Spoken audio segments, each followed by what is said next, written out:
You heard me mention yesterday with the governor. We started an all-hands meeting on Sunday evening. We had one at 9 o'clock. Just on the mutual assistance front alone, over 2,500 crews from outside the state, as the governor mentioned, are on the ground.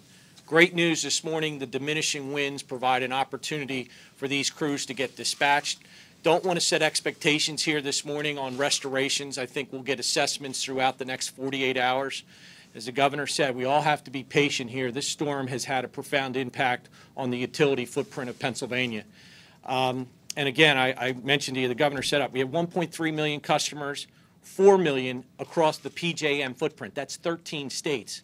And then 7.5 million that were impacted in the path of this storm. So that whole allocation of resources right now, it's amazing that we are, we're ramped up and ready to go, and it's a testimony to our utilities. The governor shared with me this morning a nice editorial about the use of social media and how that's really, I'll say it's been a game changer. Customers want to hear from their utility, and that message came out of last year's storm events. Are there any other utility issues besides the electric companies? Last evening, I'll set this up on the operations call, and the governor's office was represented. The water utilities, we asked about their critical infrastructure with potential flooding, with dams. There were no issues there. Our gas utilities, PECO Energy, had a little bit of a situation in Delaware County. I think they had to shut off service to about 250 customers. Craig Adams, the president of PECO, has assured me this morning they will get back out in the ground and restore those customers.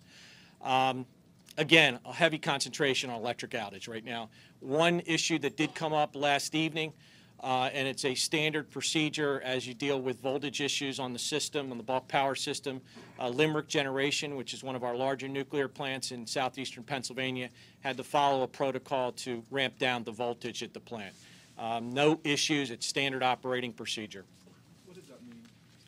Ramping down the So if the output of the nuclear plant is 1,200 megawatts, you're not throwing up 1,200 megawatts when you have intermittency in the system. So they were zoning the output of the plant, and that's all driven by the the weather pattern that rolled through. Same issue, by the way, with Salem Nuclear. It was reported to me that Salem 1 also had the same issue. In Jersey. In New Jersey, yes. Again, I want everybody to put this in perspective. Our baseload power sources, we had no issues. They responded. The power was on the grid when needed. This issue now, where the rubber really meets the road, is the distribution system and the restoration of customers.